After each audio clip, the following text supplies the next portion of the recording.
Trevor Lawrence was called the best quarterback prospect since Andrew Luck, maybe even Peyton Manning. Trevor Lawrence is the best prospect I've watched at the quarterback spot since Andrew Luck. Andrew Luck was my favorite prospect ever. The golden arm, the long hair, the calm under pressure, a franchise savior. Do you think he has what it takes to live up to that #1 pick hype? I think Trevor absolutely will live up to the hype. I think he's got an unbelievable talent. I think he's got a great mindset. I think he's a great young man. Or so we thought, because 4 years in, there's a lot of questions whether Trevor Lawrence is really who we thought he was. Everything about it is so disastrous. Trevor Lawrence has not developed. He's not better than he was in college. I think Trevor Lawrence is the most overrated quarterback in the NFL. And the craziest thing is, when Trev was lacing up his cleats in high school and even at Clemson, words like buzz, overrated, or even trash would never be in the same sentence to describe Trevor Lawrence. Let's just say it has been a long 4 years at that. Concussions, sprains, bruises, as if the NFL keeps scoring scars. Each hit is a question mark hung above his helmet. So who is this man under the helmet now? The prodigy we claim to know, or someone we never fully understood? Is it the city, is it the team, or is it him? This is no ordinary journey. This is the Trevor Lawrence Paradox. Are we witnessing a fallen superstar, or is he on the verge of a legendary comeback? Before he ever stepped under the Friday night lights, before college recruiters flew across the country just to watch him warm up, and before NFL teams whisper his name in war rooms, Trevor Lawrence was already a star in the making. It started in Cartersville, Georgia, a quiet, football-hungry town just outside of Atlanta. That's where a middle school kid, tall for his age, skinny with a buzz cut and a golden right arm, started making coaches and recruiters do double takes. They couldn't believe what they were seeing. At just 12 years old, Trevor was throwing tight spirals and reading coverages better than most varsity quarterbacks. He could hit 40-yard out routes like it was nothing. Standing at 6'1" and could already sling a tight spiral with ease was crazy to witness. It was as if he was built for this from day one, and folks took notice. There were even viral highlight videos floating around of preteen Trevor torturing defenses, feeding the chosen one whispers early. His mechanics were textbook, his footwork was clean, and his vision was scarily mature. Some say he looked like a high school senior, others say he looked like a quarterback engineered in a lab. By the time Trevor was finishing middle school, he had led his youth team to back-to-back state titles and even an 8th grade national championship with a Georgia All-Star squad. Mind you, he hadn't even played a down of high school ball yet. The local media were already featuring the hometown phenom, and Cartersville coaches were excited for their newcomer. When Trevor arrived as a freshman at Cartersville High, the team already had a solid starting QB, a senior named Miller Forrestall, but it didn't matter. One look at the kid's talent and everyone knew change was coming. In a matter of weeks, the 14-year-old Trevor beat out the veteran for the starting spot, sending Miller to play tight end. Trevor's arm talent and poise had spoken loud and clear. In his first season as a starter, he threw for over 3,000 yards and 26 touchdowns. Cartersville Friday night game suddenly became the hottest ticket in town. Thousands of people will pour in to watch the kid ball, and college scouts lined the fences 3 deep just to get a glimpse. At 14 years old, he had already become more than just a hometown quarterback. He was a bona fide local celebrity. But it was his sophomore and junior years that turned the hype dial up to 11. He led Cartersville to back-to-back undefeated seasons, each capped with a state championship trophy. The team went on a crazy 41-game winning streak under his leadership, steamrolling opponents week after week. In Georgia, a state overflowing with football talent, nobody could touch Trevor Lawrence.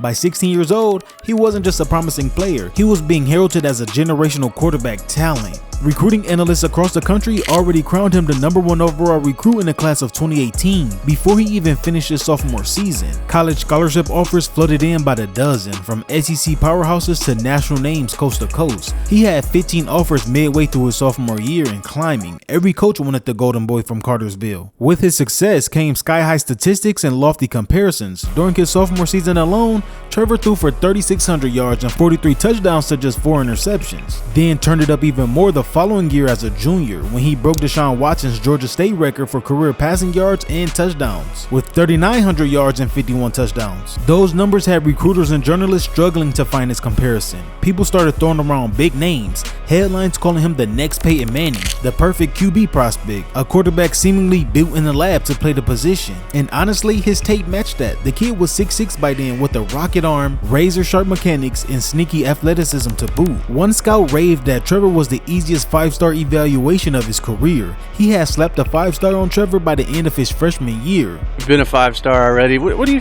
think about that type of accolade at such a young age? I think it's pretty cool. Definitely proves that hard work pays off. But the buzz wasn't just about the numbers, it was about the aura, the way he carried himself, rarely celebrating too wildly, always focused on the next play. It was so infuriating to his opponents. Not only was this quarterback gifted like something out of a video game, he also was composed beyond his years. He looked like the face of an NFL franchise before he even had his driver's license. Then came the media mythology. Even before he committed to Clemson, Trevor was a household name in recruiting circles. Like I said before, he was ranked the #1 quarterback in America before he had even received most of his major college offers. His face started popping up everywhere in ESPN features, Elite 11 documentaries, and national recruiting shows. Cameras followed his every move. YouTube highlight channels racked up millions of views on his junior year clips alone. Every pass he threw added more polish to the brand. And yes, by this point, Trevor Lawrence wasn't just a player, he was a brand. He left Cartersville with 13,902 passing yards and 161 touchdowns. He dominated nearly every game, finishing his high school career with a jaw-dropping 52-2 record as a starter. His only 2 losses came in the playoffs, once as a freshman and a senior. Both narrow, both dramatic, and even in defeat, opposing coaches called him the best high school quarterback they'd ever seen. Bless Trinity's defensive coordinator, who beat him in the playoffs his senior year, said, "We could play them 10 times and we're probably not going to beat them again. I wouldn't ever want to play him again. He's just that good." And that was the paradox beginning to form. He was too polished, too perfect, too good too soon. Because when a kid is this hyped, when they're crowned the next great one before they even hit college, you're not just playing against other teams anymore. You're playing against a myth, against expectations, against perfection. And as he walked off his high school field for the final time, a 2-time state champion and a national record holder, the world wasn't just watching his next step. It was waiting to see if the myth could survive reality. Because now, the real test was coming. And college football wasn't just going to crown him just because ESPN did. After graduating high school early and getting a chance to go through spring ball with Clemson, the young freshman was looking legit early on. And once the season rolled around, Clemson's sideline was buzzing. The Tigers were undefeated, but lacked the spark of a champion. After 4 weeks, Coach Dabo Swinney made the gusty call, benching respected starter Kelly Bryant for a freshman. Some called it bold, others disrespectful, but in Clemson, they just called it a dynasty.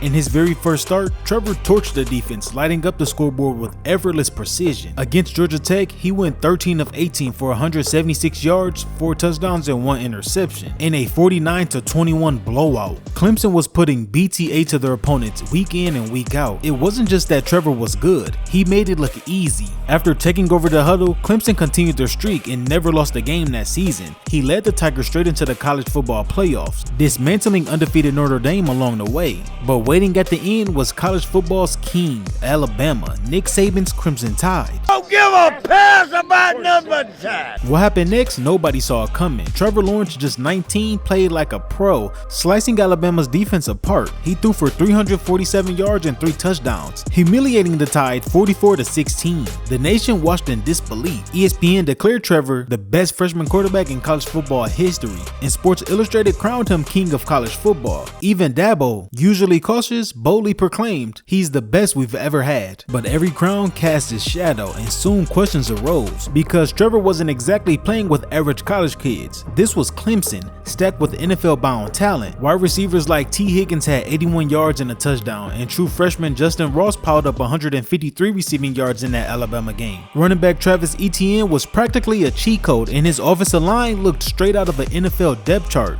His defense, one of the best ever assembled in college football. Critics whispered loudly, was Trevor really this good, or was Clemson just a factory producing championships? The line blurred between Lawrence evaluating Clemson and Clemson evaluating him.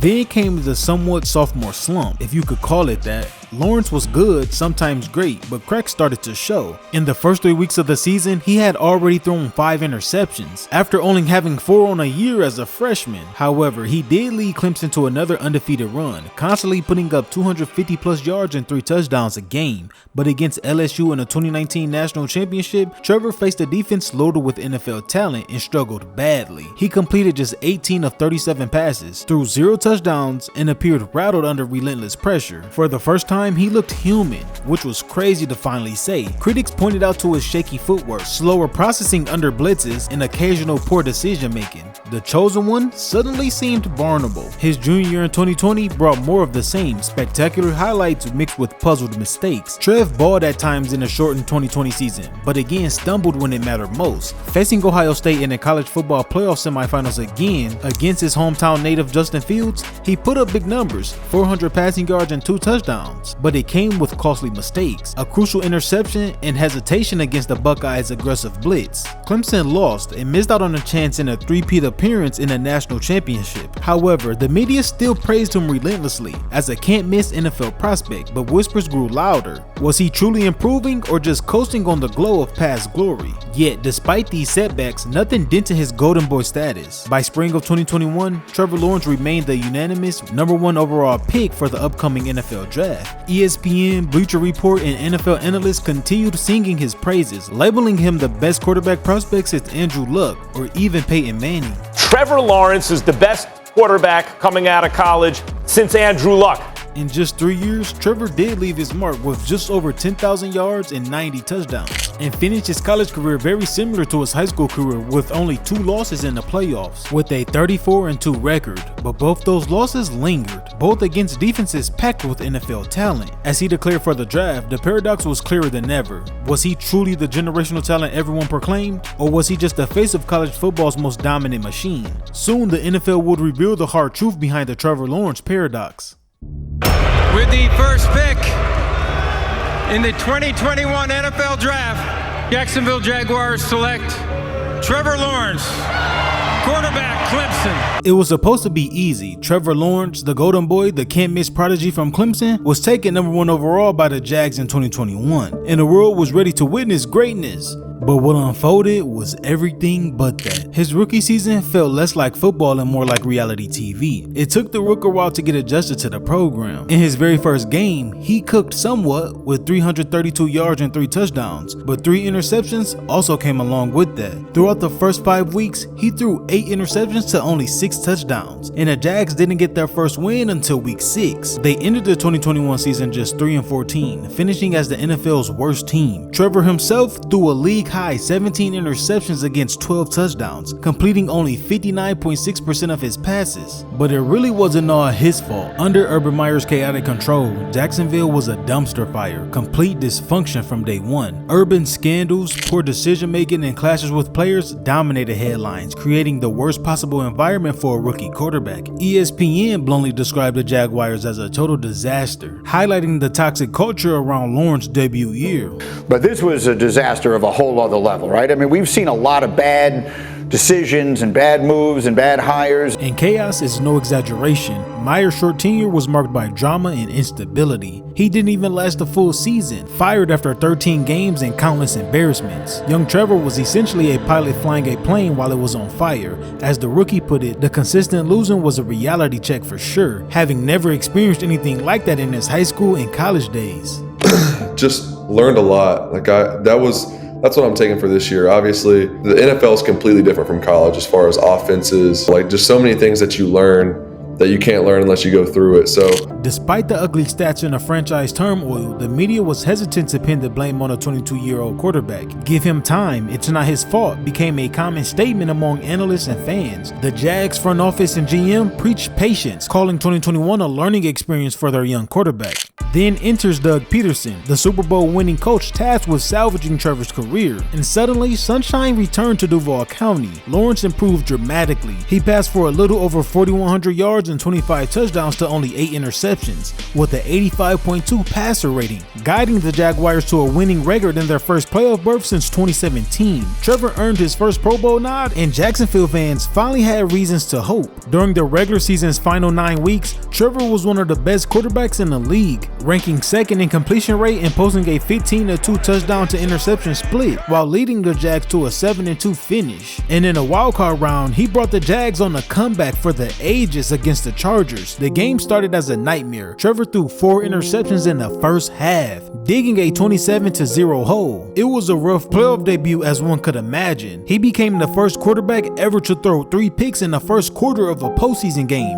Many young quarterbacks would have crumbled then and there, but showing incredible poise, he brushed off the mistakes and came out after halftime like a man on a mission. He proceeded to throw 4 touchdown passes in the second half. The Jags stormed all the way back to win 31-30, completing the 3rd largest comeback in NFL playoff history. I was breaking not a good record in the first quarter, had a couple interceptions.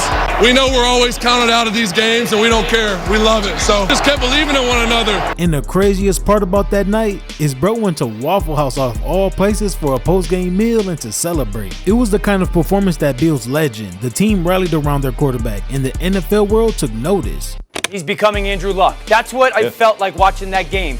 The kid who was supposed to be the next Andrew Luck is starting to look like Andrew Luck.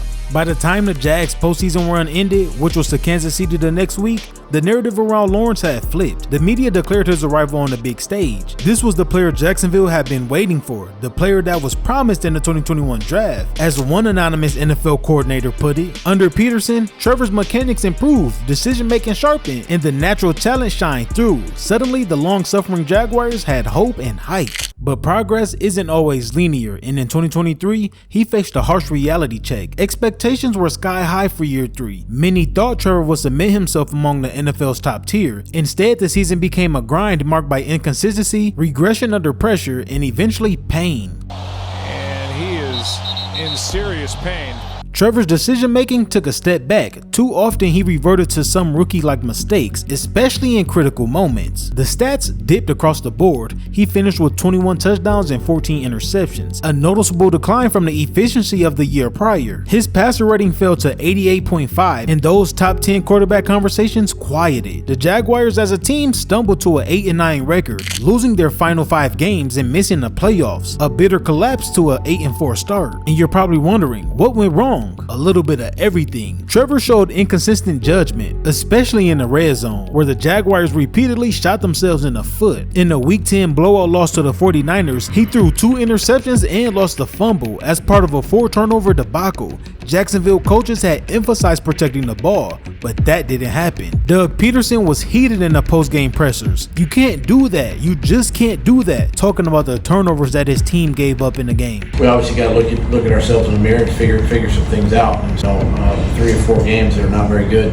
The mistake struck again and again like a recurring nightmare. Adding to the drama, Trevor battled injuries all season. Knee strains, ankle sprains, and a shoulder issue limited his effectiveness. Teammates and coaches acknowledged that he played hurt down a stretch, wearing a knee brace and extra padding, trying to push through the pain. But the injuries clearly impacted his performance, especially as the hits kept coming. That's when NFL analysts started to question if Trevor had hit his ceiling. As one NFL writer noted, the mistakes he's making now weren't there a year ago. The regression is real.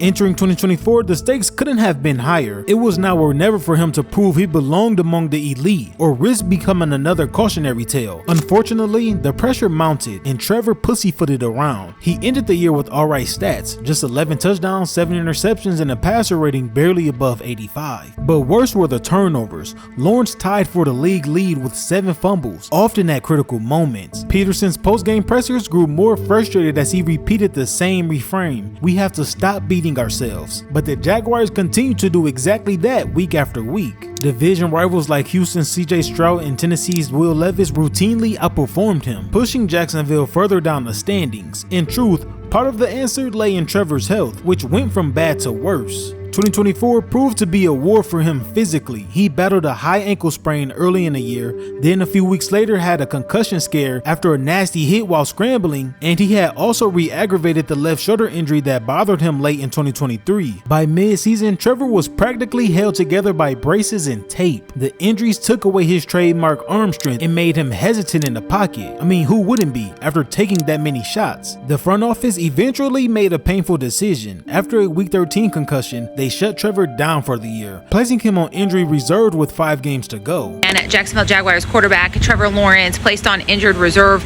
He's out for the rest of the season. It was a stunningly premature end to a season that began with so much promise. The Jags' record at the time was a dismissal, 2-10, effectively sealing another lost year. For the second time in 4 seasons, Jacksonville was headed for the league's basement instead of the playoffs. The media narrative has shifted dramatically. Once the prince destined for greatness, Trevor was now being openly questioned. His mechanics regressed under pressure, old mistakes resurfaced, and his confidence seemed not to be there. Analysts debated whether Trevor was simply overrated or if Jacksonville's dysfunctions messed up his potential. Everything about it is so disastrous.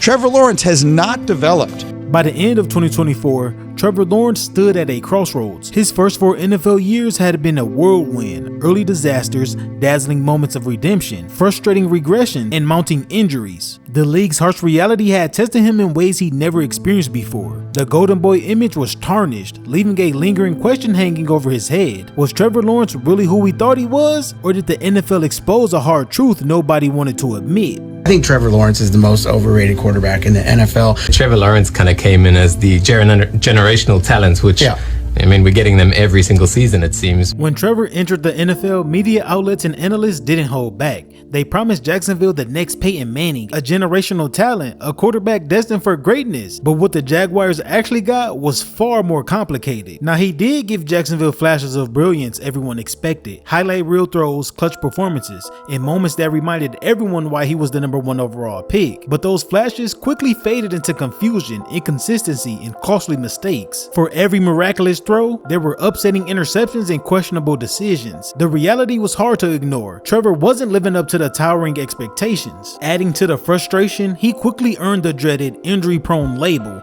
Minor injuries became an annual tradition, sidelining him at critical points nearly every year. The pattern was clear. As the season wore on, Trevor wore down, never fully healthy when the Jaguars needed him most. And then came the whispers about leadership. On the surface, his calm demeanor seemed ideal, composed, unshaken under pressure, but lately, analysts have begun questioning if that calmness translated to passivity in crunch time. Could Trevor truly inspire belief and rally a locker room when the stakes were highest? It all led to a controversial question that began to simmer. Was Trevor Lawrence set up to fail from the start? His rookie year under Urban Meyer was disastrous, a dysfunctional season from which he may have never fully recovered. Jacksonville's constant coaching changes, inconsistent offense support, and internal chaos made it feel like Trevor was climbing uphill from day one. Now, this is it. The 5-year, $275 million extension is inked, and the ink is drying. Duuuval poured the bank into him and shouted belief, but an extension isn't a ring, and backup plans are in place. Jacksonville even signed veteran Nick Mullins on a 2-year deal to hold the clipboard. They've got exit strategies if Trevor continues to BS around, and the timing couldn't be tougher. The AFC is absolutely loaded with elite quarterbacks: Mahomes, Burrow, Allen, Herbert, and CJ Stroud. Analysts consistently rank Trevor outside the top 10. They say he's solid, but far from spectacular. 4 years in, there's no MVP considerations, no All-Pro honors, no significant playoff run since that electric comeback in 2022. And the narrative has already begun shifting from glory to saga. I'm sure Duuval's patience is razor thin. Critics are ready with knives if this goes south. In other words, this is his crossroads. In a loaded conference, under a new coach, and with millions on the line, Trevor Lawrence's story is at its most intense chapter yet. The question is echoing in the locker room. Will this season finally answer the hype, or will it confirm that all we had was hype?